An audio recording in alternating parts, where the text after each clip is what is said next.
lanjutan soal partai ketiga gimana Pak? Soal partai ketiga, rencana membentuk partai ketiga. Perorangan. Ketiga. Partai Super TBK. Ya. Setelah tak menjabat sebagai presiden, Joko Widodo berencana untuk mendirikan partai. Ini lantas bocoran nama jika nantinya rencana itu direalisasikan. Dalam satu pekan, Jokowi 2 kali membuat pernyataan soal keinginan mendirikan partai.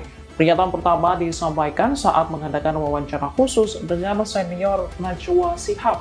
Saat itu Jokowi mengatakan partai politik yang ideal akan memiliki format terbuka bagi anggotanya. Menurutnya penyusunan parpol tersebut baru dimatangkan. Kedua, pada Kamis 13 Februari sore, pernyataan yang sama kembali diungkap oleh Jokowi. Namun ayah Wakil Presiden Gibran Rakabuming Raka ini Download Tribun X sekarang, menghadirkan lokal menjadi Indonesia.